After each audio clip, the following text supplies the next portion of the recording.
In 1997, the first recorded interaction between a great white and orca was documented. Two orcas killed a great white shark and ate its liver. Removing the liver and leaving the rest of the body is quite consistent behavior for orcas. In 2017, 5 great whites washed ashore in South Africa with similar signs. The livers have been removed with incredible precision, and orcas are believed the most likely culprit. Oh, it's absolutely terrifying. Ew. Orcas are highly intelligent animals. Hello. Killer whales. Oh. Their very presence, even when brief, can have a huge impact on the surrounding ecosystem. When the great white sharks flee and do not hunt in an area for up to a year,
Hey guys, what's up?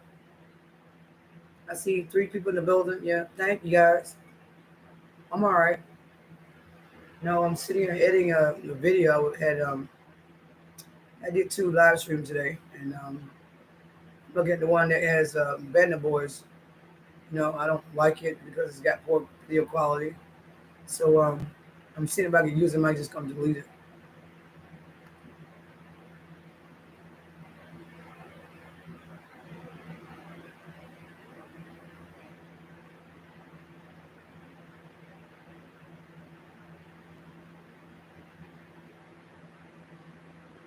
Oh God, I can't believe that. Shit, man.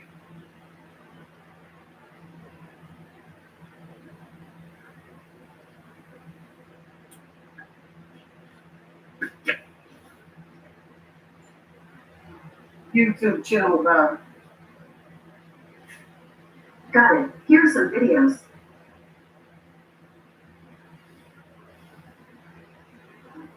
I'm hungry. I need to cook. YouTube channel burn. Sure. Here's some video.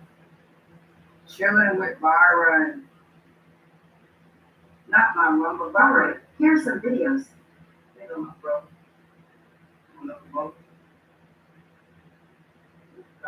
He got a new video with that hell going on, Byron. Byron got a new girlfriend? Chilling with Byron. I thought last time I talked to you, talking to somebody named Stacy. I don't know. Not me. No.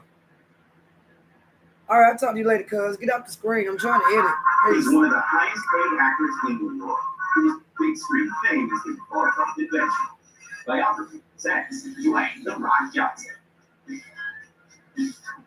He was born in the San Francisco Bay Area in 1972 to a black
Edge says I'm a liar. I gotta get my hands on you right now for everything you cost me. Yeah, Edge.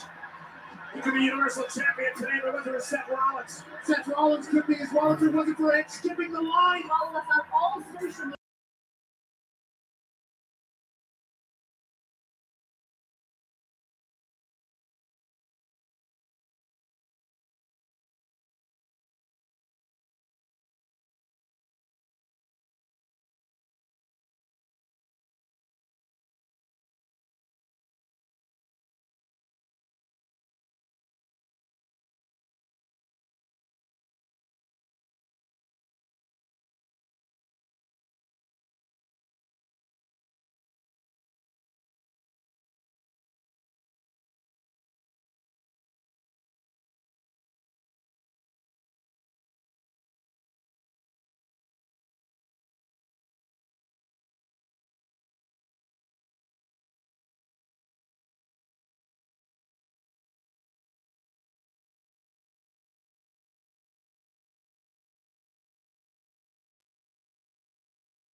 to supper.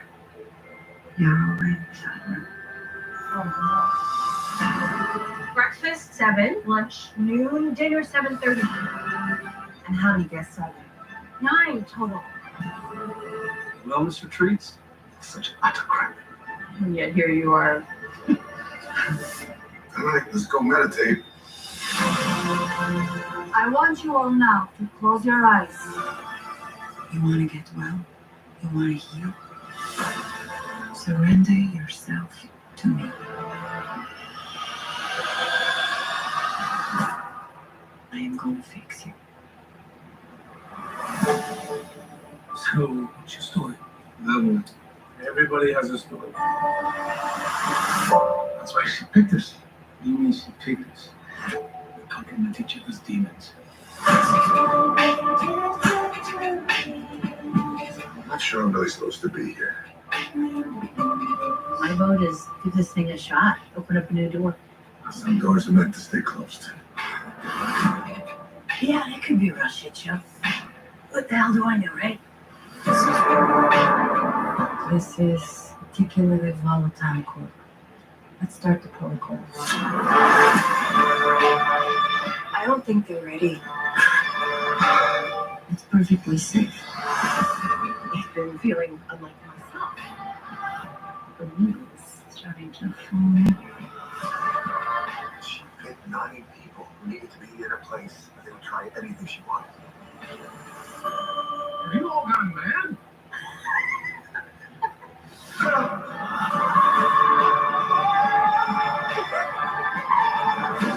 There's nothing to fear. Because this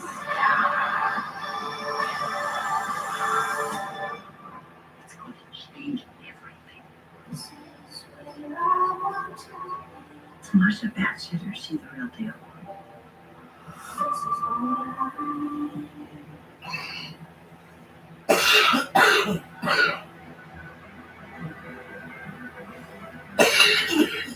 Jesus. It has 2 speeds, unlimited warranty, and with instant drama, it's the best piece of lawn and garden equipment in the world because it's free. All right, and finally, I watched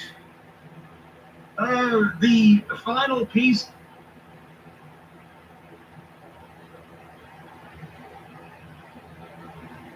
You brought up George Lewis. I don't know why this is going around again, but it is, and several people have sent it to me. I'm sure you've seen it. The ad for Goulas and Tojo's Oriental and Greek food. Yes! Grand opening week, June 14th to 20th, 511 Donaldson Pike.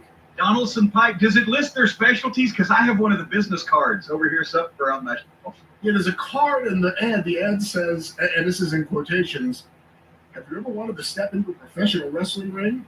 How about you try this one? Stop by and see it for yourself. So I guess they're going to have a ring out front for the grand opening. Nashville's most unique carry-out restaurant, featuring authentic Oriental foods and Greek dishes. By popular demand, famous Greek pastry, that's how it's split. By popular demand, famous Greek pastry, which includes everyone's favorite, baklava.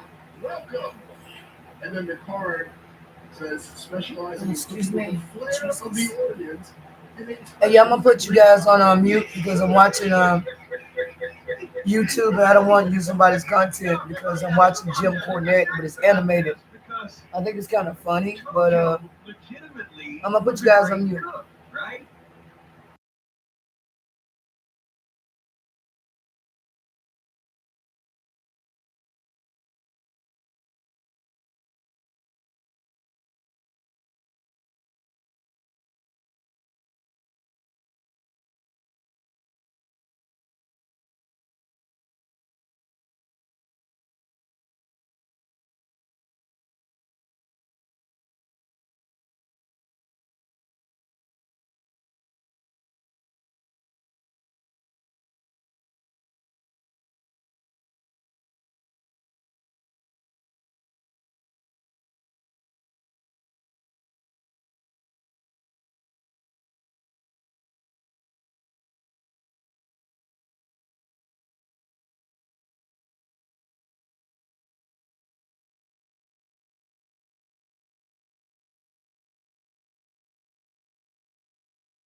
remembered as one of the most beloved kings of history.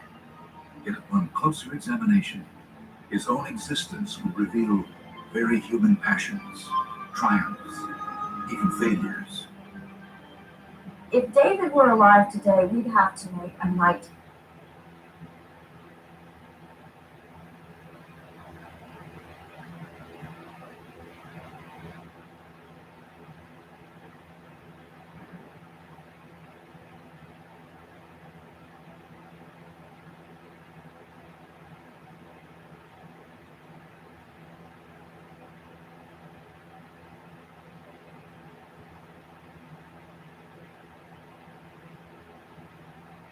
Anne Boleyn was definitely born. We're pretty sure of that, at least. Anything else about her outside her marriage to Henry VIII is a little fuzzy because we don't have very many primary sources from her life. So what we do know of her is subjective, depending on how the writer felt about Anne, Henry, and the Catholic Church. Anne was the daughter of Thomas Boleyn, 1st Earl of Wiltshire, and Lady Elizabeth Howard. As a child of nobility, she was sent during her tween years to learn how to survive living at court. She spent 2 years learning French with Archduchess Margaret, Regent of the Netherlands, before graduating onto the court of Mary Tudor, Queen of France. When she returned to England in her early 20s, everyone was like, oh my gosh, she's so French. She was witty and smart and fiery and just like so cool. Anne quickly caught the eye of Lord Percy, but the real story begins when she catches the eye of Henry VIII. Now, we have to address the sixth finger in the room. There are many, many, many accounts that talk about how Anne Boleyn looked. Descriptions of her range from like perfectly pleasant looking to troll woman with a hideous neck goiter and a sixth finger. But all this back and forth hubbub around Anne's appearance tells us less about Anne and more about the long history of reducing a woman to her looks. Although even today, people are like, but Anne must have been super hot, right? Or else, why would a married king ditch his well-connected wife for some medium-ranked noble? Presumptuous. First of all, the thing the king wanted most was not a babe, it was a baby. A male baby to be his heir, and his wife Catherine of Aragon couldn't do it for him. Anne, with olive skin, dark hair, and her swan-like neck, was probably decent-looking enough. But Henry went for her because of her personality and wit. Aww. And presumed good fertility. One step forward, 2 steps back. When Henry expressed interest in Anne, she was smart about it. Her sister Mary had already been there, done that, and was tossed to the wind. So Anne was like, I'm into you, but I'm not giving it up until I have some security. So Henry generously offered her the prestigious position of his official, one and only mistress. He would only have relations with her, not even his wife, who, by the way, was still making all of his shirts. But this still wasn't good enough for Anne. She needed wife status. So Henry, who is ready to get this baby on the road, needed to get the permission from the Pope for his annulment, which should have been easy peasy. But the Pope is Team Catherine. So after 6 or 7 years of back and forth, Henry was like, you know what? I'm the King of England, so now I'm the King of the English Church. I'm going to give myself a divorce. See ya, Catholicism. This made the Catholics not happy. Lots of people blamed Anne, obviously. It's true that she showed some sympathies to Protestantism before, pushing for reform. And it's also true the Catholic Church getting in her way pushed her towards it. So it's like a little chicken or the egg situation. They finally get married in January 1533, which was very important to Henry because Anne was 6 months pregnant, and that baby needed to be born in wedlock. They were so sure they were having a boy. They'd even written out the birth announcements for their new prince before she had even given birth, and that boy's name was Elizabeth. This is fine. They're fine. I'll have another kid. It's fine. It's fine. It's fine. It wasn't fine. The feisty wit that attracted Henry to Anne was all fine and well for a mistress, but as a wife, not so cute anymore. Anne had 2 stillborn children and a miscarriage, which was a boy. And Henry came to the only obvious conclusion. Anne had seduced him by witchcraft, and he was done. It didn't hurt that he had already moved on to Jane Seymour, one of Anne's ladies. Henry gave orders for Anne to be investigated. Her favorite musician was arrested and was tortured into saying they had an affair. A king cheating on his wife? Expected. A queen doing the same?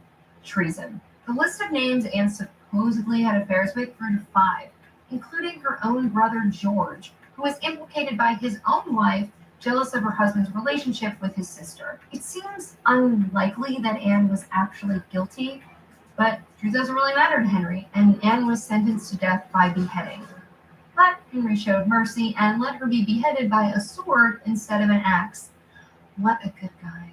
At her execution, she was calm and poised, giving a short speech, accepting her fate, and praying for Henry's long reign. So, was she a spiteful witch or a forgiving, obedient wife? Whatever you think about her, it's undeniable that Anne left quite the impact on England, changing the course of its history and religion. Oh yeah, and giving birth to that useless daughter, Elizabeth I, who would be remembered as one of the greatest leaders England has ever seen. Who else can say that?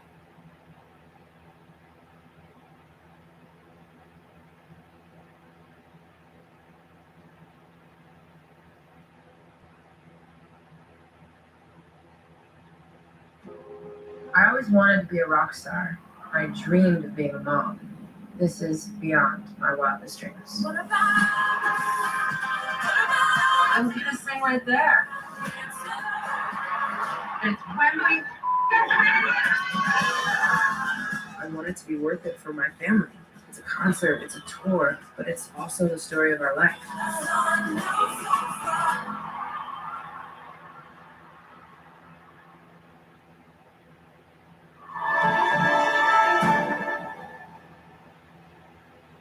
Psoriatic arthritis made my joints stiff, swollen, painful. Tremfya is approved to help reduce joint symptoms in adults with active psoriatic arthritis. Some patients even felt less fatigued. Serious allergic reactions may occur. Tremfya may increase your risk of infections and lower your ability to fight them. Tell your doctor if you have an infection or symptoms, or if you had a vaccine or plan to. Tremfya. Emerge Tremfyant. Janssen can help you explore cost support options.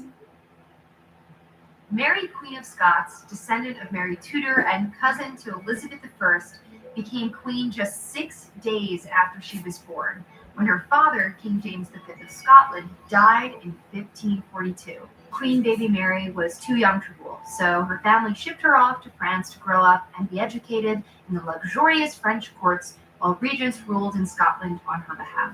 But from an early age, Mary's marital prospects were on everyone's mind. First, Mary married Francis, the son of King Henry II, in 1558. He ascended the throne 1 year later and died 1 year after that, leaving Mary widowed at just 18. This was a huge bummer. Mary loved France, but it was decided that it would be best for her to return to Scotland, which she did in 1561. Mary needed to remarry.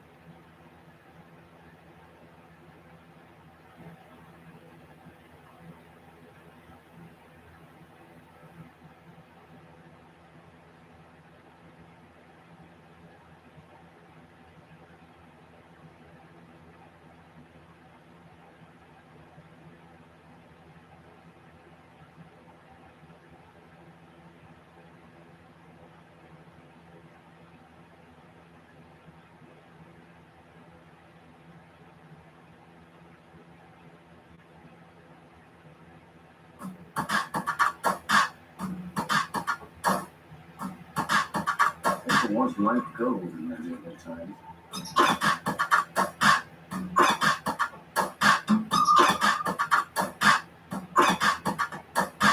I want tobacco, sugar.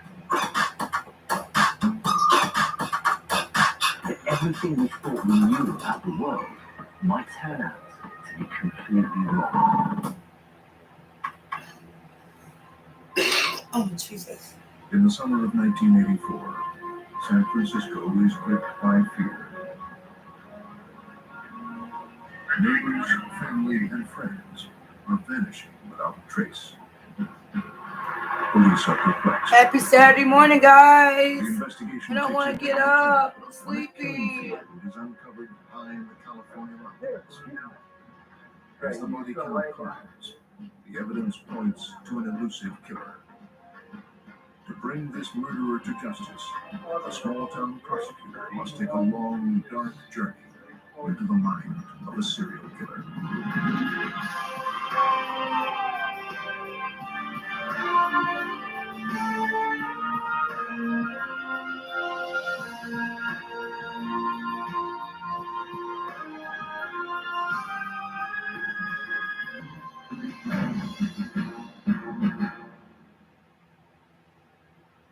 On the morning of October 26, 1998, the longest and most expensive criminal trial in California history got underway. With an investigation spanning 13 years and a case file weighing over 2 tons, the burden of prosecuting one of California's most notorious killers will fall on Peter Smith, the district attorney of Calaveras County. A prosecutor's job is to seek justice. I think many people look at prosecutors and think their job is to convict and put people in jail or prison, and that's part of the job too. But it really is our responsibility to make sure the justice system, particularly the criminal justice system, is carried out fairly to the point where justice is always sought.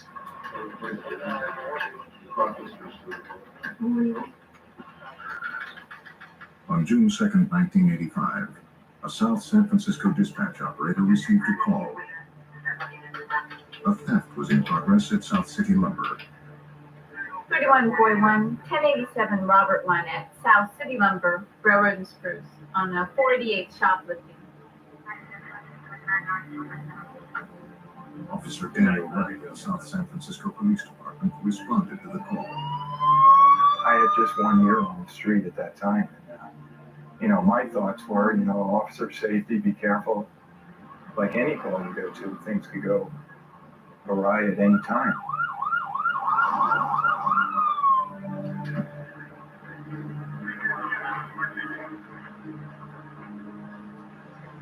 A witness told Wright he had seen an Asian male stealing a $75 table vise. He said the thief, when confronted, tossed the vise into the trunk of a brown Honda and fled on foot. Inside the Honda, Wright spotted a suspicious-looking case. I opened up the case and found a .22 Ruger with a cylinder-shaped object that was probably 6 to 9 inches long. And through my training, I observed it to be a silencer. The gun was illegally modified. As Wright took a closer look, an agitated man burst from the store. He told the officer he paid for the vise his friend had taken. Wright's supervisor, Sergeant Paul Ziemer, arrived on the scene. The gun in the Honda made both officers suspicious. The car was impounded. At that time, we told him that he was going to be going down to the station to give a statement about the weapon. And he was handcuffed and placed into Officer Ziemer's vehicle and brought to our station. On the way to the station, the man told Ziemer the shoplifter's name was Charles Ng.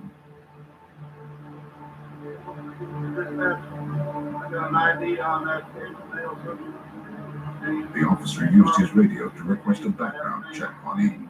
November Golf. They got a hit. Ng was a former Marine, born in Hong Kong. He'd been convicted in military court for stealing automatic weapons from a military base in Hawaii. He had once escaped from a military prison. At the South San Francisco police station, the subject was placed in a secure holding room. He told the officer his name was Leonard Lake. He said he was a fugitive from justice and offered to make a statement. But first, he wanted a piece of paper, a pencil, and a glass of water. Write your statement. I'll be back in a few minutes.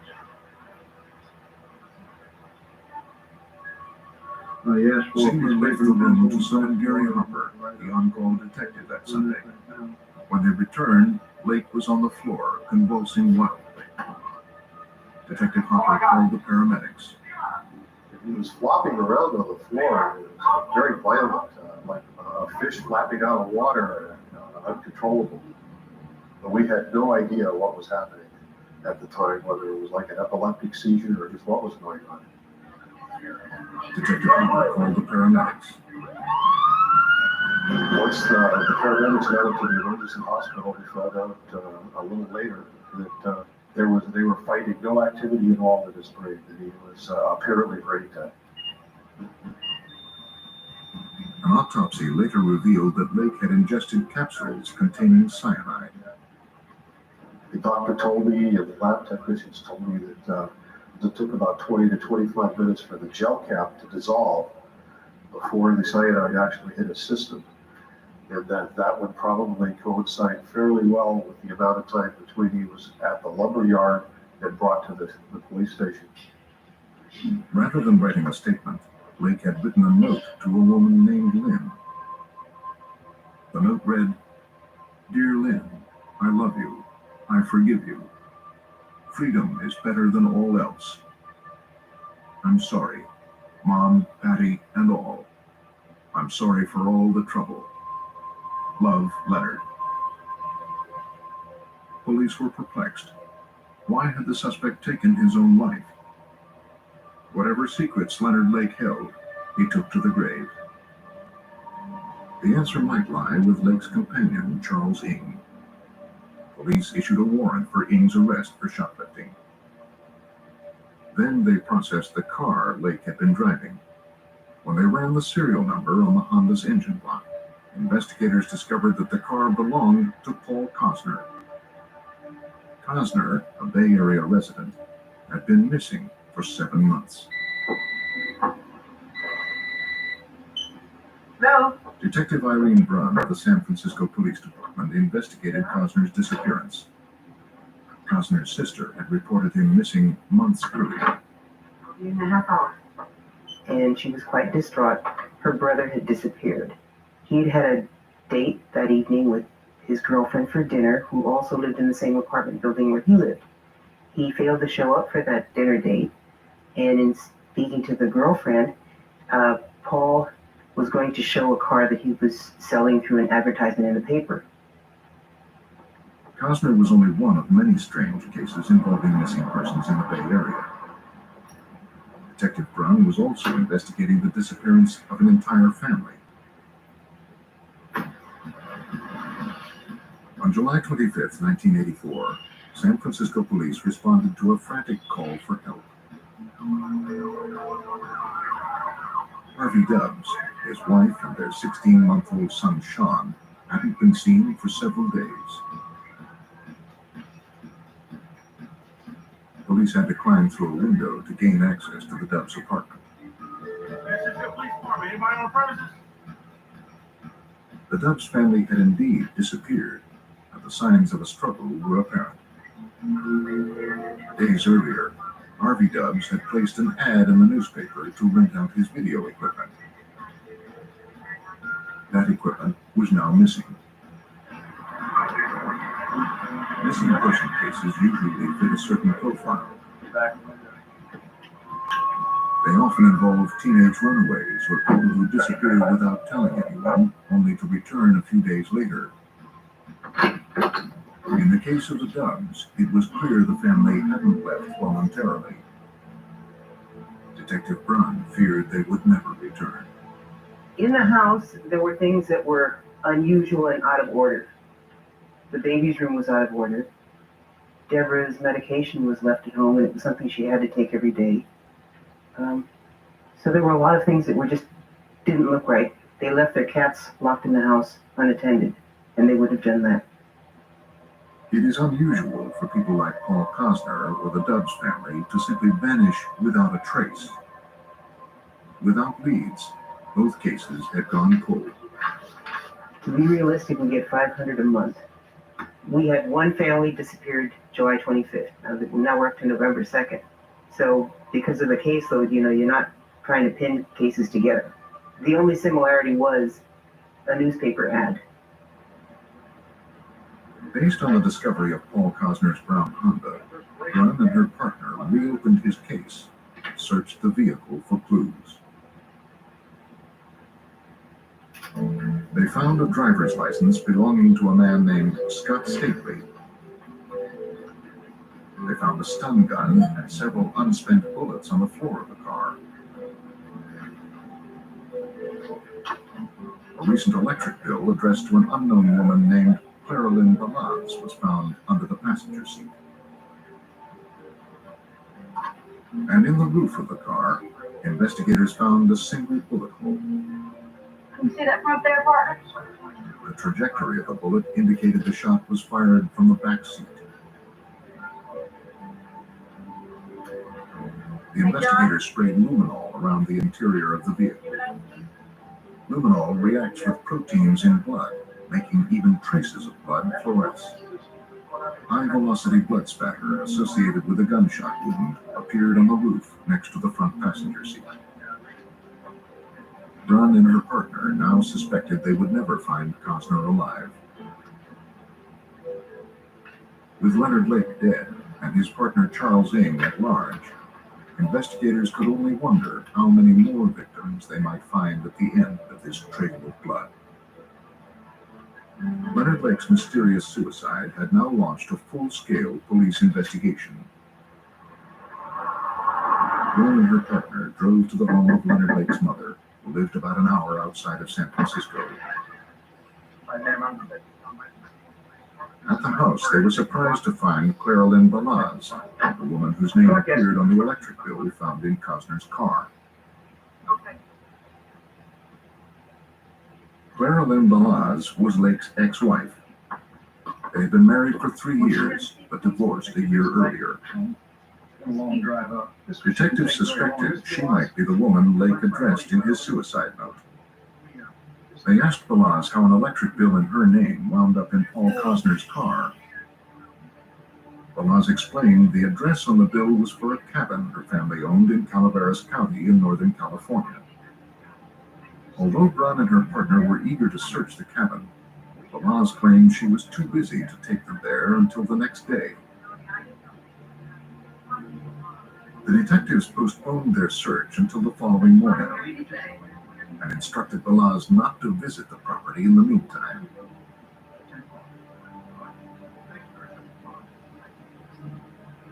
So we called the Calaveras Sheriff's Department and told them that we were going to be coming up the following morning and why we were going and if it was possible for them to have somebody keep an eye on the property. Calaveras County covers over 1,100 square miles of wild terrain. A force of 34 officers protected the entire county in 1985. There hadn't been need for more. The sheriff sent 2 deputies to watch the cabin, which was located outside the town of Wilseyville. A metal gate prevented them from driving onto the property. Because of their manpower shortage, they couldn't have somebody sit there for the next 24 hours, but they would make passing calls, which was reasonable. The following morning, Brunn and her partner arranged to meet Clara Lynn Balaz outside the Wilseyville post office. They were surprised when she arrived with Lake's mother. And at that point, Clara Lynn admitted that they had driven up the night before. And the pretext was that Leonard was very untidy and they wanted to tidy up the cabin. Concerned that Balaz and Lake's mother might have compromised evidence at the cabin, Brunn, her partner, and the Calaveras County sheriffs followed them to the property. The detectives asked Balaz about a cinder block bunker near the cabin. She said she didn't have the key and would not give them permission to search it. Lacking sufficient probable cause for a warrant, the detectives would have to limit their search to the cabin alone. But at this point, we were still more interested in getting into the house, so we didn't want to antagonize her. Because this was a consent search. Other than that, we would have had to stop and go get a search warrant at that point.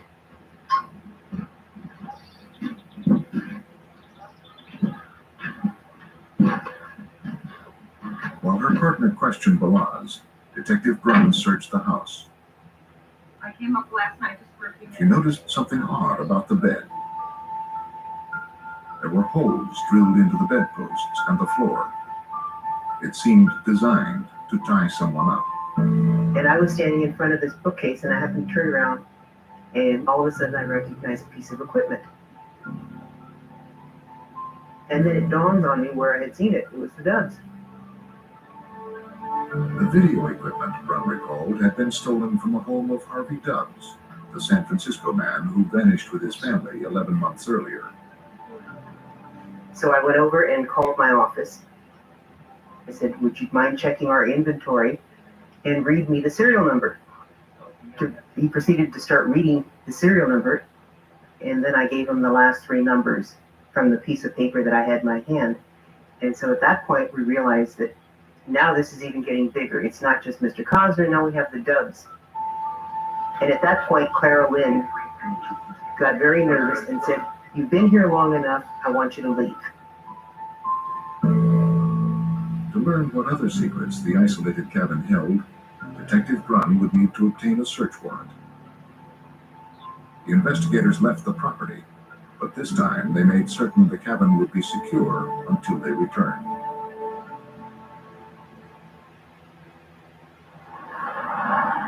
As investigators conducted a search at Leonard Lake's cabin in Calaveras County, they had discovered video equipment that belonged to a family who had been missing for nearly a year. This gave them sufficient probable cause to petition the judge for a warrant. Ron McFall led the investigation for the Calaveras County Sheriff's Office. We did get one that day, and later that afternoon we went back to the residence to conduct a search of the residence and the property and what looked like a tool shed at first. The tool shed was a cinder block structure that bordered the driveway. Carolyn Balazs referred to it as a fallout shelter. Got it. Good. Leonard Lake had been a survivalist, and this was his fortress against nuclear holocaust.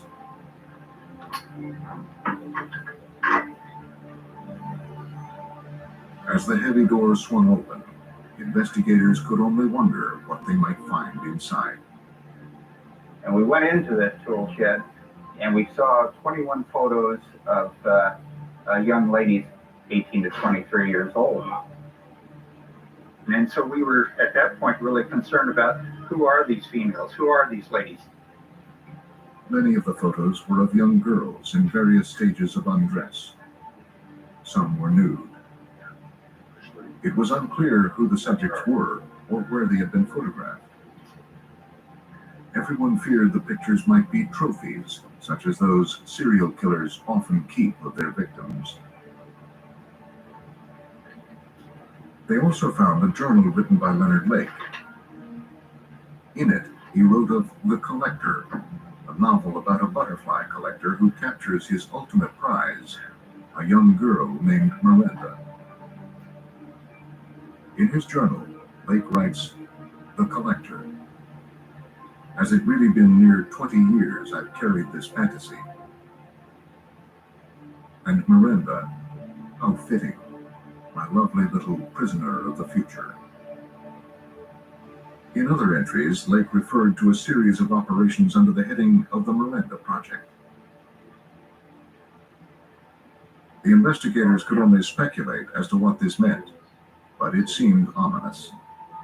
From here, and you'll see where there's some what appears to be 100 yards from the bunker, Ron McFall and the other investigators noticed the ground had been scarred by a series of several fires. We noticed at that point approximately 7 different burn sites on the property. We decided to look at the burn sites a little further, and we found what we thought may be bone fragments, but we really weren't sure. If the piles of ash did contain human bone fragments, someone had attempted to conceal an unspeakable horror.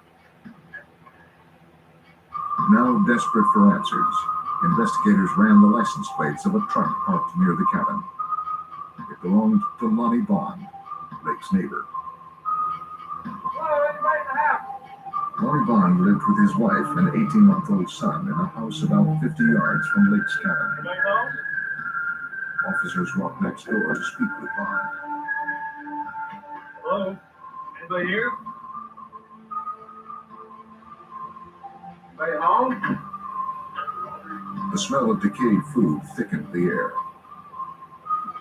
The house appeared to have been empty for some time, perhaps months. Although it seemed the occupants departed abruptly, There was no sign of foul play. Another vehicle found on Lake's property belonged to Robin Scott Stapley. Stapley had been missing for some time, and his driver's license was found in Paul Cosner's car. Leonard Lake had used Scott Stapley's driver's license because they were both big fellas, and he had been trying to pass himself off as Scott Stapley. So we're contacting Southern California to see, where is Scott Stapley? And it turns out that he had been living at the cabin next door, and no one has seen them either. Investigators intensified their search. Cadaver dogs, known for their acute sense of smell, were brought in to help. Authorities now suspected that 8 missing people from Northern California were linked to the cabin. If they had been murdered, as police feared, perhaps their bodies were buried on the property. Hey, Ray, come here. One of the dogs recovered a piece of bone. The deputies working the scene knew immediately that this was not an animal bone.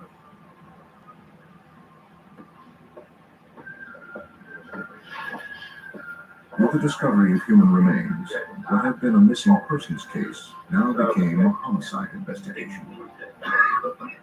Investigators declared Leonard Lake's property a crime scene and assembled a task force to process the cabin and surrounding property. We're gonna just brief you a little bit.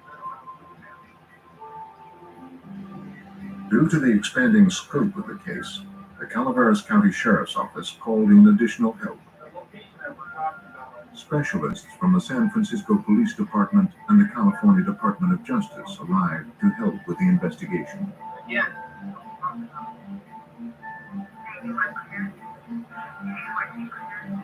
3 days after Leonard Lake's suicide, a convoy of law enforcement vehicles descended on the property. Now that this was a murder investigation, police knew that all material recovered from the site could become vital to the eventual prosecution of the case. Each section of the property was assigned to a specific team. The teams began a thorough search of the 2 acres surrounding the cabin. In a clearing about 100 yards from the cabin, officers found a trench with loose dirt. They found the trench had been filled with personal belongings and debris. That was about it. I got something. Sergeant Larry Copeland, an investigator for the Calaveras County Sheriff's Office, joined in the search for clues. Every button, zipper, jewelry even, everything that was taken out of there was turned over to the evidence officer, who took each one and individually photographed each and every piece of it. And we're talking hundreds. Everything excavated from the property was potential evidence. All of the items were collected and sent to the Calaveras County Sheriff's Office. They were meticulously cataloged. Investigators hoped that somewhere in this vast collection of evidence, they would find the clue that would untangle the mysteries hidden on Lake's property. If we felt there was any chance of it being used or something that either ourselves or the defense could use, we took it and booked it. Investigators sorted through the survival gear and supplies Lake had stockpiled in his so-called fallout shelter. Lieutenant Ron McFall remembers that during this phase of the search, they made a surprising discovery. There was a secret door inside the bunker. It was a false door. You really couldn't tell just by looking at it, but there was a shelving unit, and after you wiggled the shelves, you saw that the door actually popped open.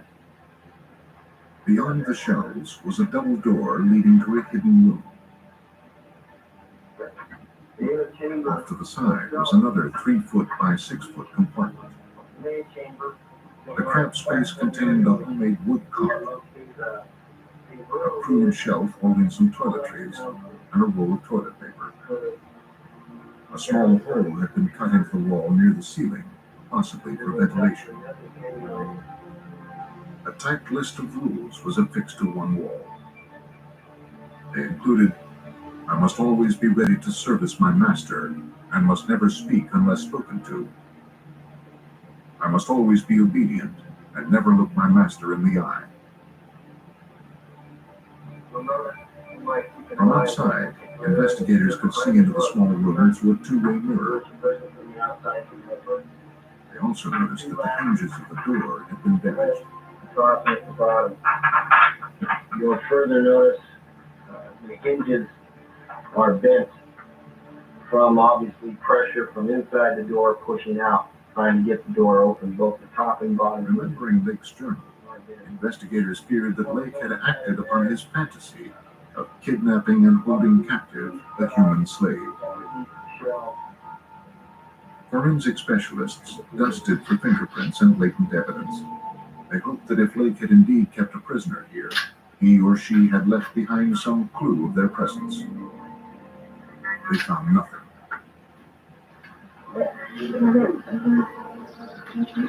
As the search of the property outside the bunker continued, an investigator noticed some loose soil next to the driveway.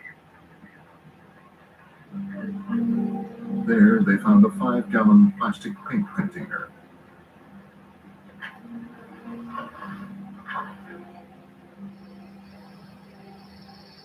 As darkness fell, the task force suspended its search.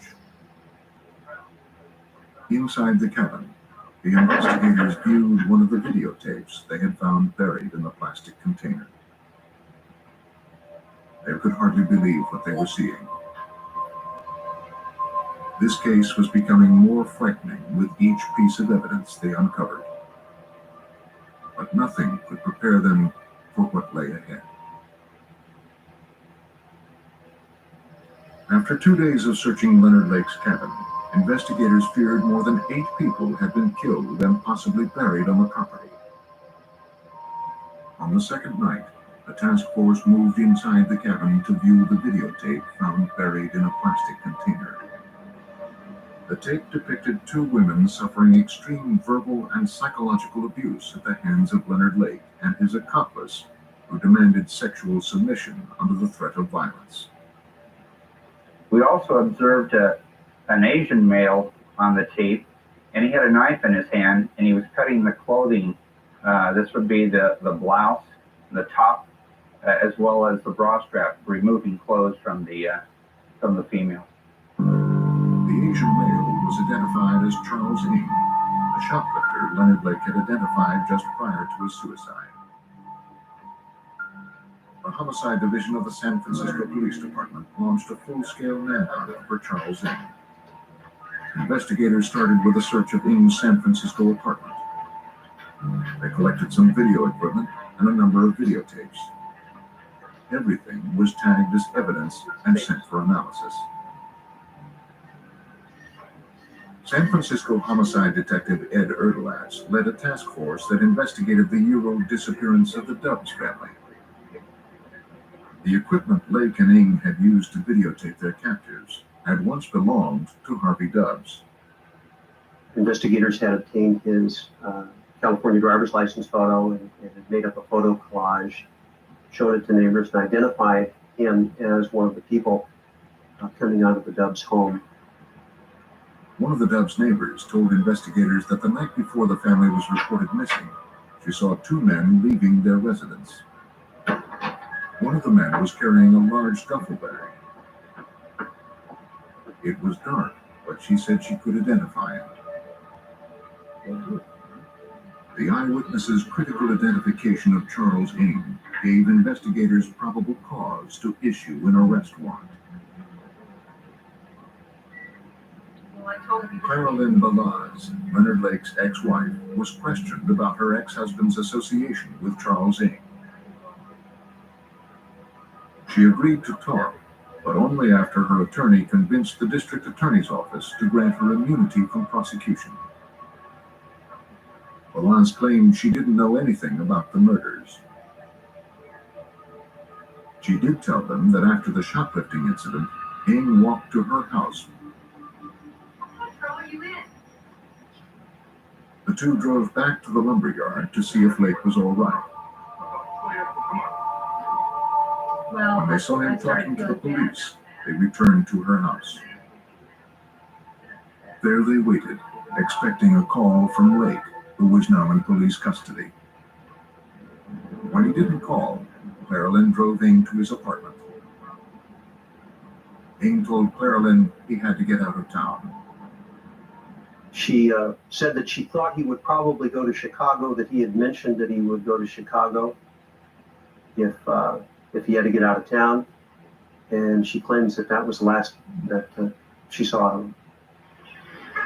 Because Ing was wanted for murder, and there was reason to believe he had fled the state, the California investigators asked for assistance from the FBI. In response, the Bureau launched a massive manhunt for Charles Ing. At San Francisco International Airport, agents learned that a passenger fitting Ing's description had boarded a plane to Chicago, traveling under the name Mike Kimoto. In Chicago, agents worked to track Ing's movements. They started with an extensive background check. Investigators learned that Charles Ing was born in Hong Kong and entered the United States on a student visa in 1979. He enlisted in the Marine Corps, but was eventually arrested for stealing weapons. He escaped from prison, and on the advice of a friend, hid out with Leonard Lake and his wife Clarelyn. Ing stayed with Lake and his wife for 6 months in Philo, California. At the same time, ATF agents were building a case against Lake for possession of illegal firearms. In the spring of 1981, they arrested both Lake and Ing. Lake skipped bail and began his life as a fugitive. Ing was sent back to prison to serve the remainder of his original sentence.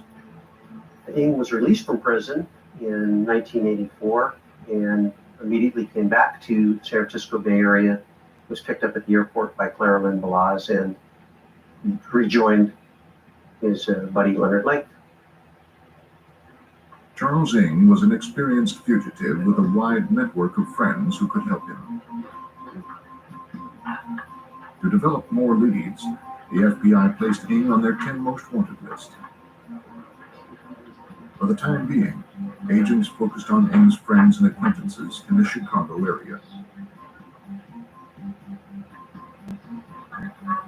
As the investigation into Charles Ing expanded, the body count in Calaveras County continued to climb. Not far from Lake's cabin, investigators unearthed 2 intact bodies wrapped in sleeping bags. Calaveras County Coroner Terry Parker was on the scene. They were mostly skeletal remains that were wrapped. Couldn't really make out if they were men or women because of the time that the bodies had been there. Due to the deterioration of the bodies, Parker could make only a cursory examination at the site. It appeared both victims had been gagged and handcuffed. He asked for help from the San Francisco medical examiner.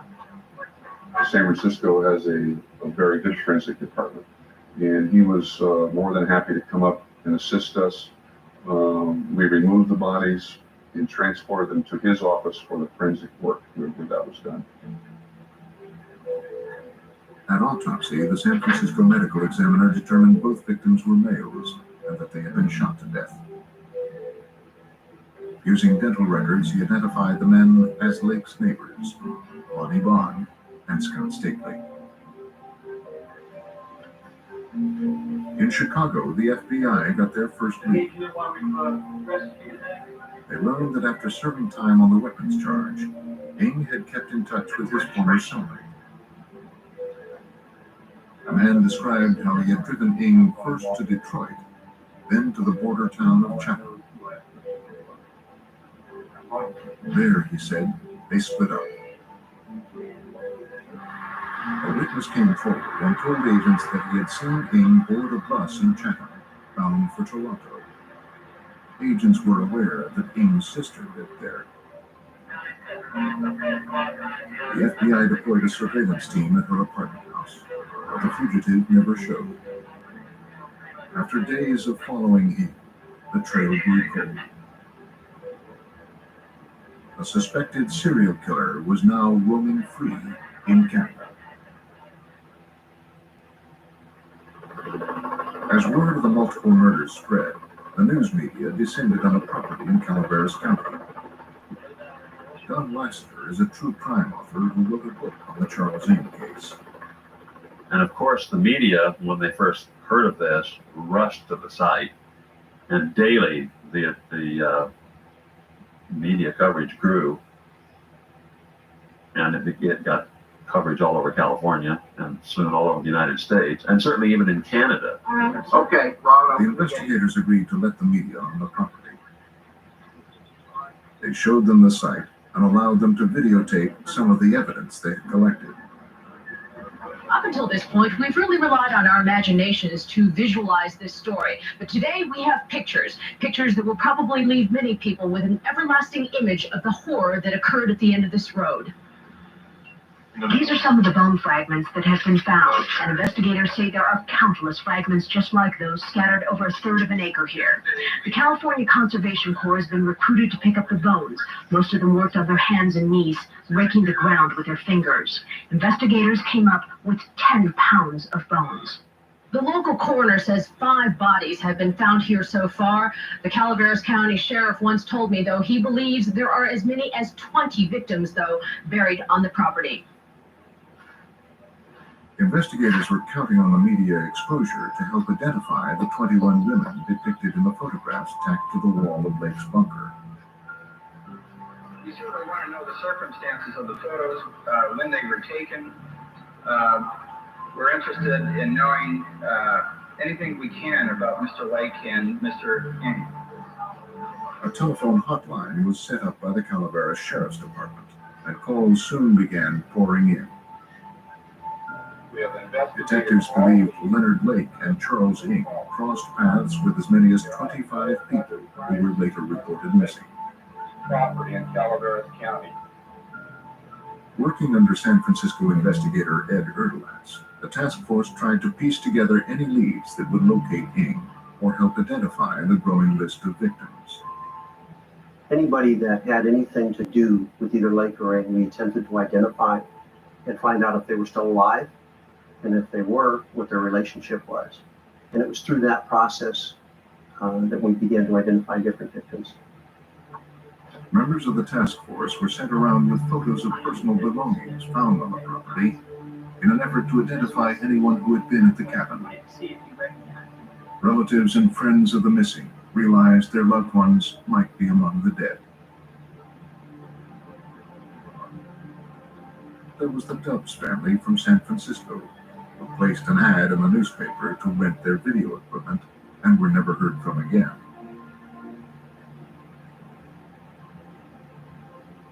Randy Jacobson, a friend of Leonard Lake's, was found buried near a chicken coop behind the cabin.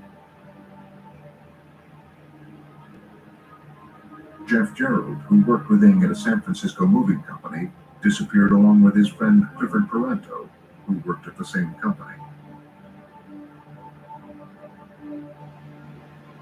Ng's longtime friend Mike Carroll and his girlfriend Kathleen Allen had disappeared. Lake's neighbors were also missing. Lonnie Bond, Brenda O'Connor, and their 16-month-old child, Lonnie Jr. Their friend Robin Scott Stapley had vanished with them. And finally, Paul Cosner, whose car had originally led investigators on this trail of kidnapping and murder. The task force received one bit of good news. Hey, what's up, Paul? We finally caught a break on this one. We were able to ID all these women, and they're all still alive. Finding the girls alive was a relief, but Lake's property still held many mysteries. Agents feared they would never know the complete story of the Calaveras County murders unless they found the Charles Ng. After weeks of searching, they still had not located the fugitive.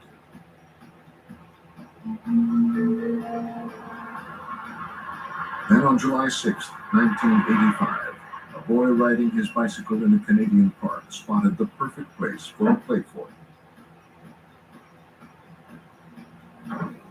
He was surprised to see a man living there. He went to the police and told them he had found a campsite and had seen a man who looked like Charles Ng. The boy recognized him from wanted posters.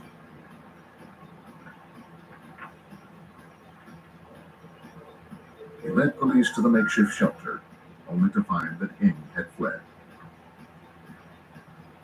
There's a campsite where we going. Later that same day, Charles Ng would make the mistake investigators had been waiting for. Ironically, it was the same mistake that started the police investigation a month earlier.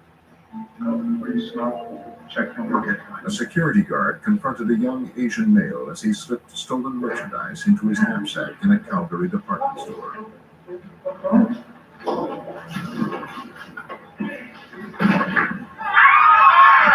As the security guard struggled with the gun, he was shot in the hand.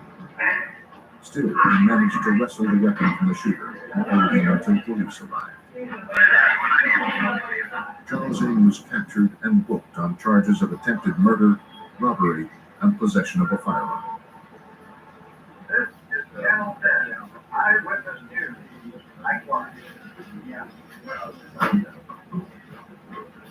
Good evening, Popping Night Watch. Charles Ng is in a Canadian jail tonight, and a worldwide manhunt is ended for the last more than a News dozen of Ng's arrest in Canada reached the sheriff's office in Calaveras County.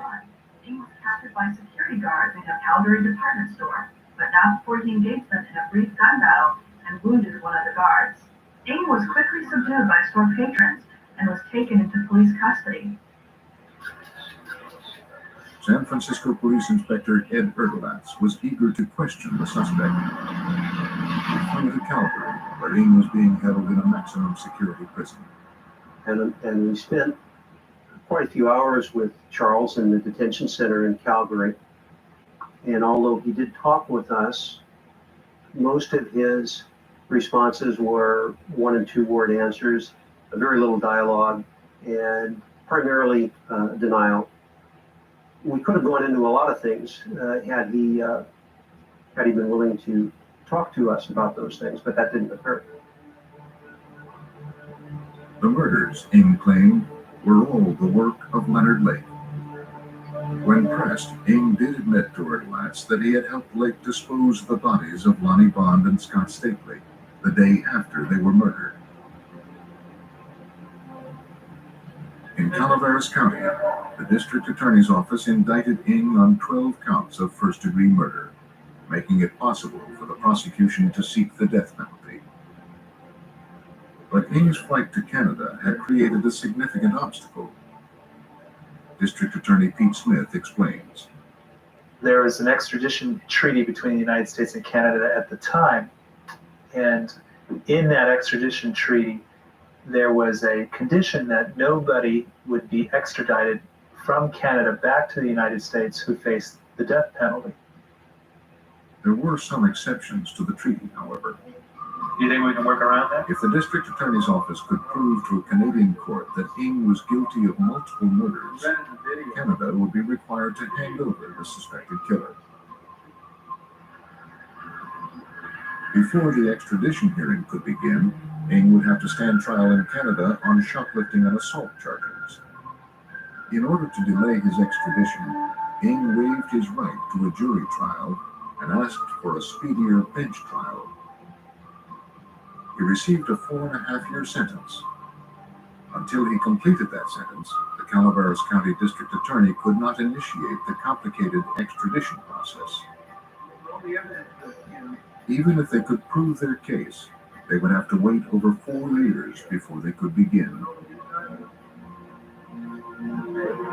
While the Calaveras County District Attorney's Office built their case against Charles Ng, the search for evidence continued at Leonard Lake's cabin.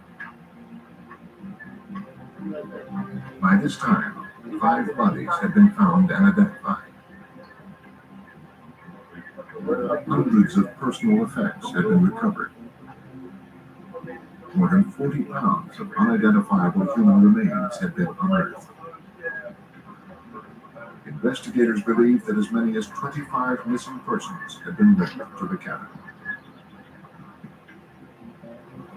As the evidence against Ng continued to grow, he used his time in a Canadian prison to try to fend off any attempts at extradition. He knew if he was successfully extradited back to the United States, he would have to face a murder trial and the possibility of the death penalty. He began to educate himself on the American legal system. For a boy with limited education raised in Hong Kong, he was remarkably adept at knowing the legal system here and how to deal with it.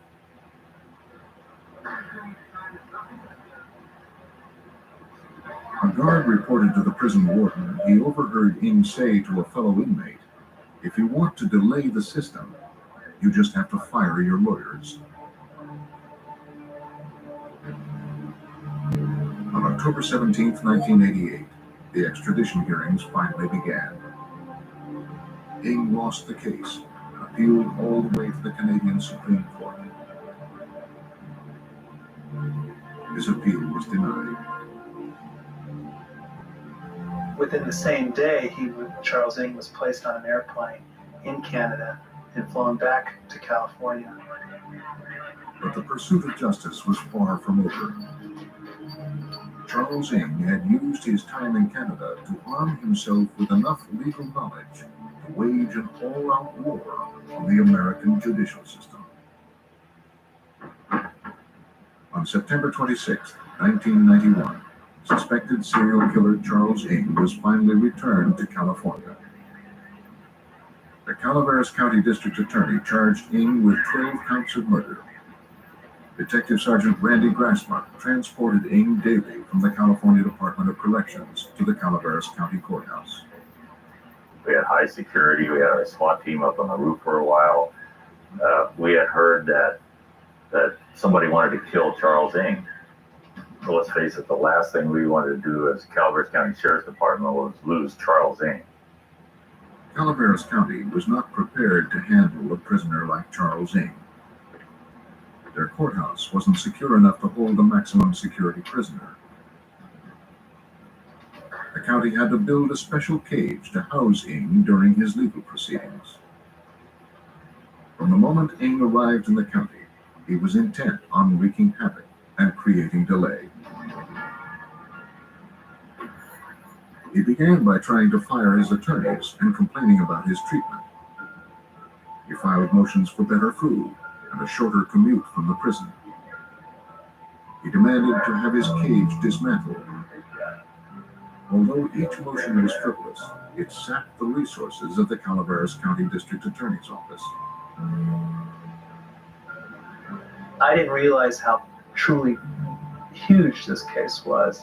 We're very small. We have 5 attorneys, including myself. There's the assistant district attorney, and then I have 3 deputy district attorneys. We have 2 investigators, and we have 3 support staff, and that's it in our criminal division. It's like a very small law firm. What do Bridgestone tires have in common with Paralympic athlete Scout Bassett? They're both prepared to perform no matter what. Now that's some performance. Bridgestone, official tire of the Olympic and Paralympic Games. The prosecution battled Charles Ng for a full year before his preliminary hearing even started. Your Honor, at this point in time, we would like to present photos, affidavits, and videotapes into evidence against the defendant. The purpose of this proceeding was simply to determine whether the prosecution had sufficient evidence to try Ng for the 12 murders. Case against the defendant moving forward to trial. Although the burden of proof is not as strict as that of an actual trial, the prosecution had little direct evidence linking Ng to the murders. Lacking eyewitnesses, fingerprints, and blood evidence, the prosecution would have to present its case mostly on circumstantial evidence. Their strongest evidence was the videotape found at the cabin entitled M Ladies. The preliminary hearing was the first time the tape was played for the public. On the tape, Lake and Ing were seen torturing two women, one of whom was Brenda O'Connor. Inspector Erdelatz explains the impact of the videotaped evidence. Brenda O'Connor is a woman who lived on the adjacent property with her boyfriend and his friend and their little baby. And you see her on film, she's handcuffed and she's begging Leonard Lake and Charles Ing for her baby back. She wants her baby back and she's crying. Of course, they killed this little baby, and it's such a sad thing to see, her asking for this little baby back. The tapes were incriminating, but with so little physical evidence directly linking Ing to the murders, the prosecution would have to rely on the testimony of another criminal. Hey, Maurice Laberge had served time with Ing in Canada. To pass the time, Ing entertained Laberge with crudely drawn cartoons depicting his crimes, and with stories of what had happened at Lake's cabin in California. To gain favor with his parole board, Laberge turned over the cartoons and told authorities the details of his conversations with Ing. One of the most damning cartoons depicted Ing killing a baby. Laberge testified at Ing's extradition hearing, detailing everything Ing had confessed during their jail time together. Laberge's testimony was presented as evidence. On November 13, 1992, the court found sufficient grounds to try Charles Ing on 12 counts of murder. The judge set his trial date for January 12, 1993. We felt that the case would be tried and over with by 93, but no later than 1994. Well, that didn't happen. What did happen was delay. Now that Ing knew he would stand trial for his crimes, he began a desperate attempt to delay the proceedings in any way possible. He filed a motion alleging that his court-appointed attorneys were incompetent. He succeeded in firing them, and the court appointed him new counsel. Because pre-trial publicity made it impossible to find an impartial jury in Calaveras County, Ing's new defense team filed a motion to move the trial. The judge granted the motion, moving the trial to Orange County in Southern California. A fully loaded 36-foot truck delivered a mountain of case material to Ing's new counsel, the Orange County Public Defender's Office. The material included hundreds of boxes of records documenting 8 years of courtroom hearings, witness testimony, investigative, medical, and police reports, and thousands of evidence photographs. William Kelly, Ing's newly appointed counsel, asked for and received 2.5 years to prepare his client's case. The prosecution made the move from Calaveras County, 400 miles south, to Orange County, and prepared for the largest case of their careers. The years of delay worried prosecutor Peter Smith. As you know, in any case, memories fade, witnesses die, things of that nature. And so when you tack on 6 years to the life of a criminal case, that's a long time to delay a case from going to trial. morning, gentlemen. Have a seat. As the prosecution and defense attorneys finalized their trial preparations, Ing again attempted to delay the process. But Judge John Ryan put a stop to his tactics. The case was finally going to trial. A prosecution team from Calaveras County worked out their strategy with Charlene Hamaka, the Deputy Attorney General for the state of California. She's a tremendous lawyer and a better person. She was in essence, the heart and soul for this case and for the prosecution. As prosecutors prepared to begin jury selection, the team suffered a devastating setback. Maurice LeBerge was killed in a car accident while on parole. He was the only person to whom Ng had confessed his crimes. The prosecution had just lost its key witness. 13 years had passed since investigators began finding bodies at a mountain cabin in Calaveras County, California. Although they eventually linked 25 missing people to Lake's property, they only had enough evidence to charge Charles Ng with 12 counts of murder. Ng had managed to delay his trial for more than a decade, but the delay no longer. The murder trial of Charles Ng was finally about to begin. The accused serial killer's fate would now rest with a jury of his peers. Peter Smith's job was to select that jury. Because the case was going to take so long, we had to time qualify jurors. We had to bring in over 2,000 people from Orange County to ask them basically, can you commit to the time it'll take to try this case? While counsel was in the midst of qualifying the jurors, Ng grew agitated. Please restrain yourself. Shouting obscenities, they tried to halt the proceedings, telling the judge that he did not want a trial. Judge Ryan ordered Ng to wear an electric stun belt for the duration of the trial. The bailiff could trigger the device by remote control if he became violent again. Attorneys from the prosecution and the defense took a month to choose a jury of 8 women and 4 men, along with 6 alternates. To protect their identities, each member of the jury was assigned a number. On Monday, October 26, 1998, the trial began with opening statements. For both the prosecution and the defense, opening statements serve as an outline telling the jury what they are trying to prove and how they intend to prove it.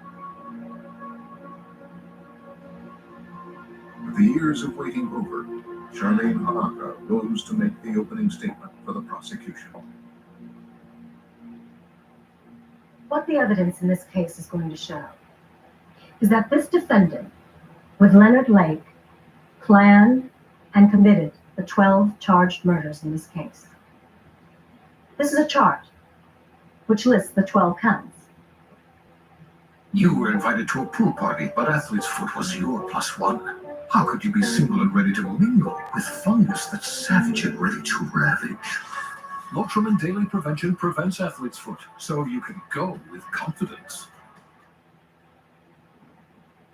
The evidence will show that between a time frame from July 1984 until 1985, these 12 victims disappeared from the face of the earth. And this trial will tell you the story of what happened to them. Hanaka described the property in Calaveras County as a killing field and a mass graveyard. She then told the jury about the M-Ladies tape found buried near the cabin and how they depicted a partially nude Ng demanding massages from Kathleen Allen and cutting the clothes off of Brenda O'Connor. We're going to play for you 2 segments from that videotape as a means of demonstrating the evidence and in helping you understand. The videotape was the centerpiece of the prosecution's case. It showed the jury exactly who Charles Ng was, a man who not only tortured women, but who recorded his acts on videotape so he could relive them again and again. The videotape's dramatic. It is the most incriminating piece of evidence I've ever used in a case. It is also the most emotional piece of evidence I've ever used in a case. You can sense the terror in the fear those two victims had when they realized the situation they were in. Because this was the strongest physical evidence linking Ng to the murders, the prosecution planned to use the videotape throughout the trial to prove Charles Ng's guilt.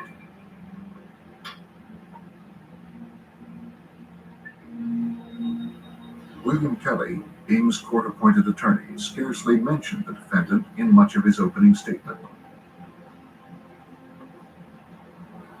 His strategy was to shift the focus of the accusations from his client, Charles Ng, to the late Leonard Lake. The defense in this case is really simple. That is, Leonard Lake had a motive for murder. Leonard Lake also had a plan for murder. Kelly asserted that Lake's plan for murder was outlined in his diary under the heading The Miranda Project. He then read the jury excerpts from Leonard Lake's journal. Kelly suggested that Lake's conspirator was not Ng, but Carolyn Balaz, Lake's ex-wife. He asserted that she knew about the Miranda Project and even recruited potential victims. Nobody's going to walk in here, sit down in that jury box, point a finger at Charles Ng, and say, I saw Charlie Ng murder somebody. It's not going to happen. With very little physical evidence placing Ng at the murders, Kelly intended to discredit the prosecution's circumstantial case and prove it was Leonard Lake, not Charles Ng, who murdered the 12 victims. He asserted that Ng killed no one. The prosecution called Sergeant Larry Copeland of the Calaveras County Sheriff's Department to the stand. Can you tell us how long? He told the jury about a startling discovery he made while analyzing the videotapes confiscated from Ng's San Francisco apartment. So I put this tape in and push play, and it started with the credits. So I thought, well, gee whiz, someone didn't rewind this tape. So I pushed rewind, but I didn't push stop first. I just pushed rewind. So it started playing in reverse. And then all of a sudden, right at the end of the tape, it went, whoop. What Copeland discovered was a still image of two bodies in a wheelbarrow. The image was entered into evidence. The medical examiner was sworn in. He was asked to identify two photographs of bodies found at the cabin. Yes, I believe that's the remains of Scott Stabler. And this next one? Those remains are from Lonnie Bond. You read on the explain the way in which Lonnie Bond and Scott Stapley were bound, gagged, and wrapped in sleeping bags. The sleeping bags matched those on the tape. The medical examiner testified that the bodies on the tape were in full rigor mortis. Rigor mortis occurs shortly after death when the blood flow is interrupted. It only lasts for a few hours until the body begins to decay. In Canada, Ng told Inspector Erdelas he helped bury Bond and Stapley 24 hours after they were murdered.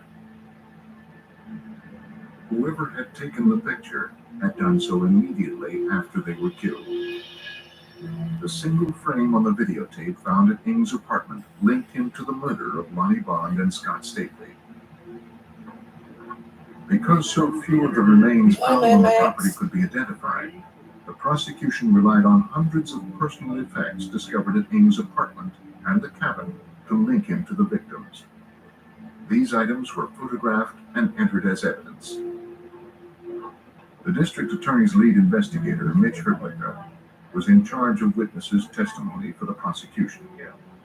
Well, we had over 200 pieces of evidence that we used in the guilt phase of the trial, and we had about 75 witnesses that we had to bring in from various parts of the country as well as Canada to prove that those items belonged to the people who had gone missing and the victims in our case. The prosecution then attempted to establish a link between Kathleen Allen and Charles Ng. Kathleen Allen was one of the women on the M Ladies tape who was tortured by Lake and Ing. Although her body was never found, several of her personal effects were unearthed near the cabin. The prosecution asked her sister to identify a heart-shaped pendant. Ms. Allen, I know this may be very difficult for you, but I want you to look very closely at this necklace and tell me if you recognize it. It's a necklace Kathy used to wear all the time. Your Honor, we'd like the record to show that the witness identified the necklace as belonging to the victim, Kathy Allen. And at this time, the people would like to move that we place this in evidence.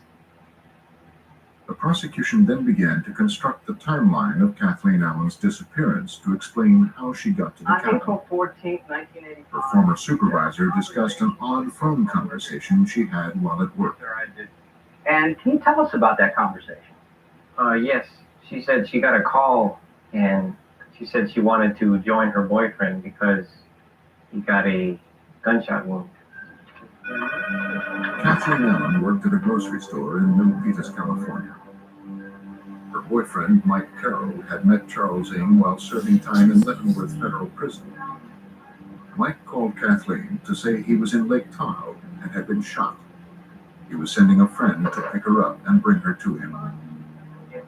Kathleen told her supervisor what Mike had said and asked for some time off. And what happened after that? A man came by to pick her up. In a what? In a brown or bronze Honda, I think. Did you have an opportunity to see the driver? A little, yes. Can you tell us what he looked like? He was in his 40s, bald, dark hair, and he had a beard. That's all I remember. The prosecution then showed the jury Kathleen Allen's videotape ordeal. John Crawford investigated her disappearance. The videotape picks up from there and shows that Kathy is brought into the residence, into the living room of the residence in Wilseyville. She is handcuffed and she is seated in a chair.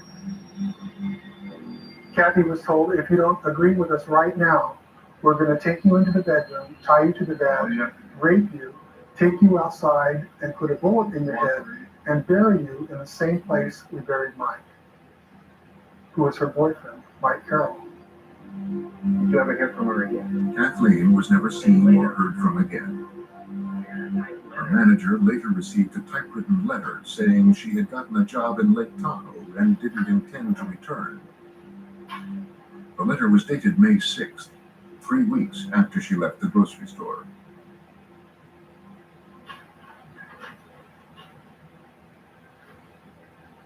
Many of the victims' co-workers, families, and friends received typewritten letters from the victims to explain their absence. A comparison of the letters showed they all originated from the same typewriter.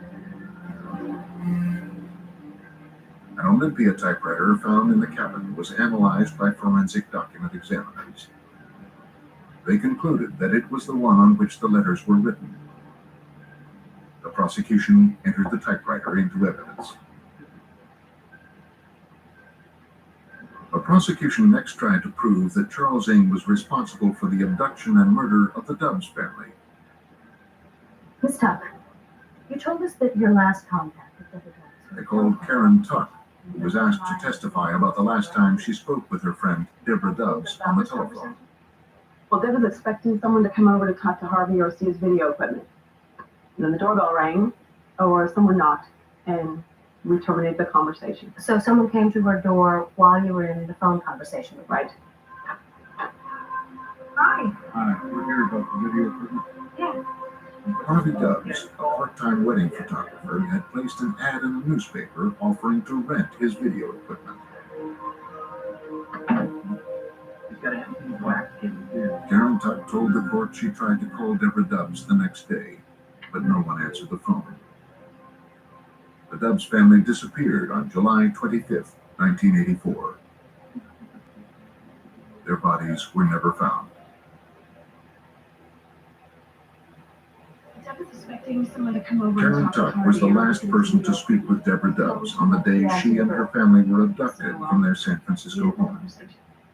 Take really good pictures. After placing an ad in the newspaper to rent some video equipment, Harvey Dubs, his wife Deborah, and his son Sean had been robbed and taken from their home. The family was never seen again. Detective Irene Brunn found an inventory of Harvey Dubs' equipment at his home. Harvey was meticulous in keeping records and photographs, and he kept the original receipts from when he purchased them. He had serial numbers, brand names for everything that he had. Harvey Dubs' detailed records enabled investigators to trace his equipment to Leonard Lake's cabin. But some video equipment was also found in Charles Ng's apartment. One of these pieces matched Harvey Dubs' inventory. The prosecution entered the video equipment into evidence. Since the Dubs' bodies were never found, the prosecution's strategy was to use overwhelming circumstantial evidence to tie Ng to the missing family.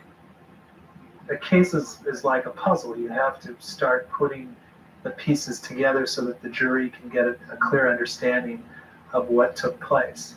And to prove a case, you have to fit enough pieces of the puzzle together so that a jury believes beyond a reasonable doubt that a particular defendant murdered or committed a crime. Focused our attention on this bunker.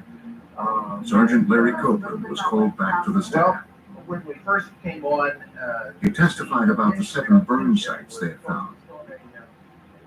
there was a bit of. He also described the hundreds of bone fragments he found, many of which had been crushed, burned, and scattered around the property.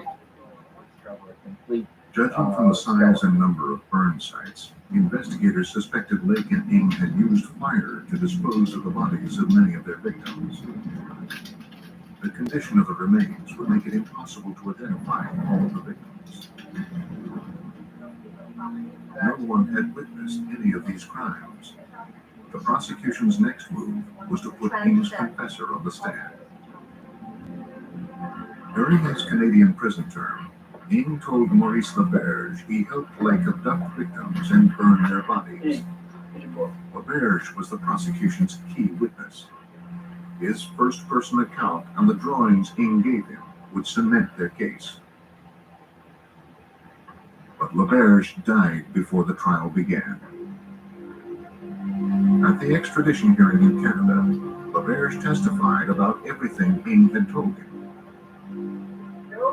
In a calculated move, the prosecution argued to have the written transcripts of Laberge's Canadian testimony read into the record.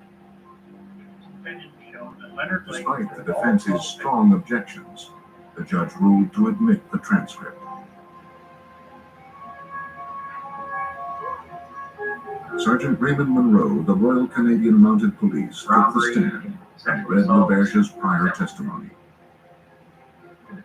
In the transcript, Laberge described how Ng gave him the grotesque cartoons and spoke of the crimes he committed, including the videotaped sessions with Kathleen Allen and Brenda O'Connor. Following statement. He told me that the videotape shows a female complaining that it's too warm, and he had a butterfly knife, he called it. He flicked it open and cut her clothes off. Thank you. Maurice Laberge was a career criminal who served repeated terms for robbery and sexual assault. On cross, Kelly attacked Laberge's credibility. Isn't it true that Maurice Laberge had an extensive criminal history? Objection, Your Honor, we've already established that. Overruled. Thank you. Sir, isn't that correct? Yes, sir.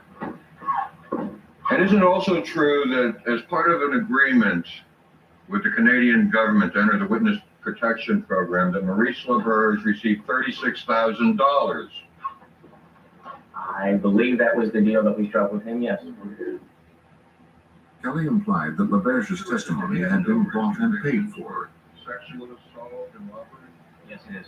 And do you recall offhand what, if any, contents were retrieved from the automobile at the site of the accident?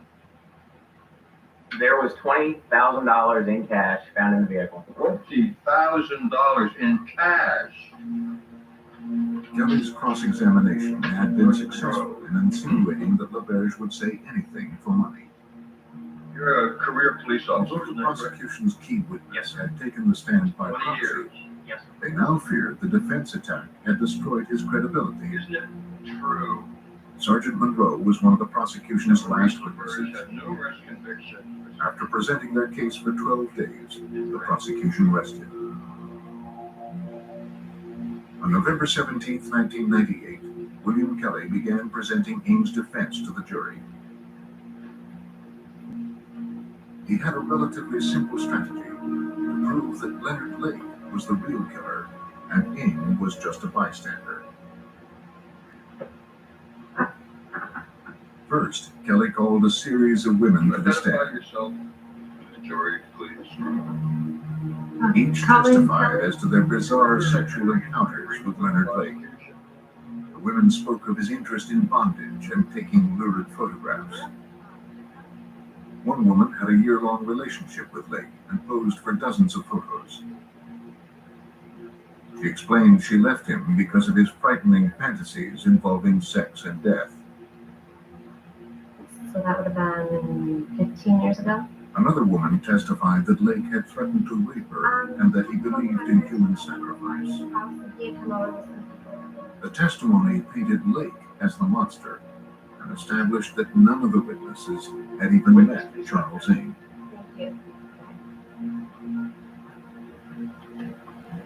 Another witness testified that he had seen Lake verbally abuse Ing, working as a sort of his assistant or helper. helping the defense establish that Ing was subservient to Lake. By calling witnesses who had often seen Balaz with Lake at the cabin, the defense attempted to show that Balaz herself was an accomplice to Lake. Kelly also used this testimony to demonstrate that Ing spent little time at Leonard Lake's cabin. The defense's strongest proof that Lake planned to kidnap, torture, and murder his victims was his journal. It was here that Lake outlined the so-called Miranda Project. While the jury was out, Kelly moved to enter an edited version of the journal into evidence. Because the edited version eliminated references to Charles Ing, the judge resisted. I believe the court should eliminate misleading evidence. And this edited diary could do just that, if it is intended to show that Leonard Lake killed all 12 victims without the help of Charles Ing. I believe the diary needs to be excluded. Most of it is just pure junk. But the diary shows that Lake was thinking of the fantasy for 20 years. The jury knows what Lake wanted. This edited diary is inadmissible. Kelly's attempt to put Leonard Lake on trial appeared blunt. But he countered the prosecution's strategy with his next witness. In his opening statement, Kelly asserted Claralyn Balaz knew of the Miranda Project and helped Lake recruit women to photograph. Kelly believed she played a far more active role than she admitted, and asserted it was Balaz, not Ing, who was Lake's accomplice. The prosecution had not called her as a witness, so as Balaz took the stand, everyone in the courtroom, including the prosecution, wondered what she would say. Then Kelly read the immunity agreement. I'll read it to the jury. This is an immunity agreement between the state of California and Claralyn Balaz. The state of California promises witness transactional immunity for all crimes, including but not limited to murder, conspiracy to commit murder, aiding and abetting murder, theft, and received stolen property related to the victim. No questions. In a stunning move, Kelly chose not to question Balaz. He created the appearance she had something to hide. And since she had not spoken on the stand, the prosecution could not cross-examine her. The laws made her immunity deal with the prosecution, but in the end, she provided them with little information and became a witness for the defense. Kelly then called another witness who could not be cross-examined. He played a tape made by Leonard Lake describing his rationale for the Miranda Project. What I want is an off-the-shelf sex partner. I want to be able to use a woman whenever and however I want. And when I'm tired or satiated or bored or not interested, I simply want to put her away. With a final glimpse into the mind of Leonard Lake, the defense rested its case. Peter Smith made the final closing argument for the prosecution. He reminded the jury of the evidence they had seen and asked them to return a guilty verdict. Then the trial took its most surprising turn. After hearing the prosecution sum up their case against him, Ng filed a handwritten motion demanding he be allowed to testify on his own behalf. When Kelly tried to convince his client otherwise, Ng threatened to fire him. Against the advice of his attorneys, Charles Ng would be taking the witness stand. Observers in the Charles Ng trial were stunned when they entered the courtroom on January 27, 1999. The accused serial killer himself was now on the witness stand. Ng was charged with killing 12 people, and after 3 months of listening to his case, he demanded to testify on his own behalf. Assuming the prosecution would use LaBerge's testimony to corner Ng, Deputy Public Defender Clapp decided to take the offensive and prove that LaBerge had lied. Did you tell him that, with regard to Brenda O'Connor, Kathy Allen, that you shot them in the head while they were handcuffed and blindfolded? No. Ng testified that he had helped to imprison Brenda O'Connor and Kathleen Allen, but had not intended to hurt or kill them. Did you tell Maurice LaBerge that you put their bodies on a pile of wood and ignited it with gasoline? No. Did you agree to kill, intend to kill, or kill any of the victims in the 12 murder charges? No. Ng's denials continued for hours as Clapp went over every statement Ng allegedly made to his jailmate. Then Clapp moved to have Ng explain away the prosecution's other key evidence, the M Ladies tape. On the tape, Brenda O'Connor begged Ng not to take her baby away. With regard to the video, which he replied, "It is better than the baby is dead." Why did you say that? I don't know why I said that. It was just in the heat of the moment. Some of the comments and remarks I made, I don't even know I made until I saw the transcripts. The M Ladies tapes had been transcribed during the extradition hearing so that every word spoken on the tape could be understood. When Charlene Hunaka cross-examined Ng, she used the transcripts to turn his own words against him. Were you present at the extradition hearing when Mr. LaBerge testified that you told him that you could hear on the video the sounds of handcuffs clicking? I remember that statement he made. How would Mr. LaBerge know that you could hear the sounds of handcuffs clicking? I mean, that's not on the printed transcript, right, of M Ladies? Right. Hunaka demonstrated for the jury that the only way LaBerge could have known about the sound of the handcuffs was if Ng told him. Mr. Ray. It was clear, despite Ng's denials on the stand, that he had told Maurice LaBerge the details of the torture and the killings, details LaBerge couldn't have known any other way. Hunaka then set out to establish that Charles Ng was not a bystander, but a willing participant in the crimes. She replayed a scene from the M Ladies tape showing Ng cutting the shirt off Brenda O'Connor. So you never talked to Leonard ahead of time about your plan to cut her clothes off, right? No, not on the tape. So you just decided on your own to cut her clothes off, right? Yes. Without any specific instruction from Leonard Lake. Onaka again turned to the videotapes. She played a portion of the tape where Ing tells Leonard Lake that a gun is on the table. You told Leonard at one point that the piece was on the table, right?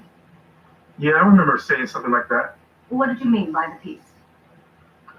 Oh, just wanted to let him know the gun was on the table in case Kathy might grab the gun and shoot him with it.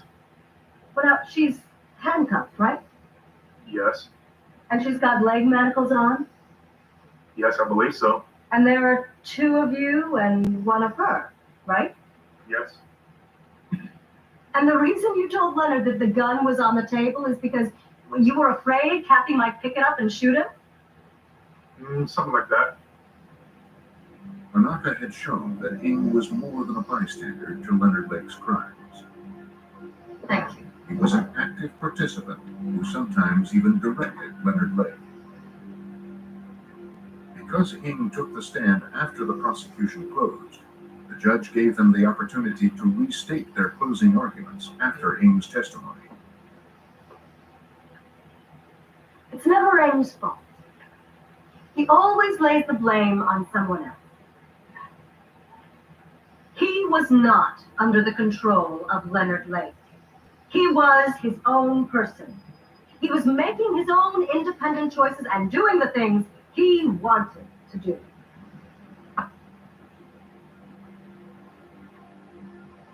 William Kelly then gave the closing arguments for the defense. He asserted the prosecution had simply failed to prove their case and attacked their most important piece of evidence, the M Lady's tape. No matter how many different ways they show it to you and excerpts from it, there's one thing you never see. Anybody being murdered. And you don't see Charles Eng involved in anybody's murder. No matter how many times you see him cut the clothes off Brenda O'Connor. And as offensive as that is, and I grant you it's offensive, but it ain't murder. It just isn't. Charles Ing had been charged with the murders of 7 men, 3 women, and 2 babies. His fate was now in the hands of the jury. Anybody who prosecutes cases or tries cases knows there's never a sure thing with the jury. And that's the difficult aspect of being a prosecutor. You have to convince 12 people beyond a reasonable doubt. And they all 12 have to agree. It has to be unanimous. The jury deliberated for a week, then 2 weeks.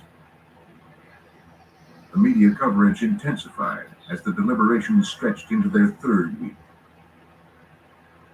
The prosecutors became increasingly concerned that the jury was having difficulty making a decision.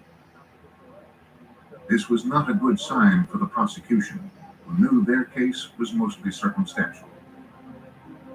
If the jury demanded strong physical evidence linking Ing to the crimes in order to deliver a guilty verdict, then Charles Ing might go free. As time dragged on, all the prosecution could do was wait.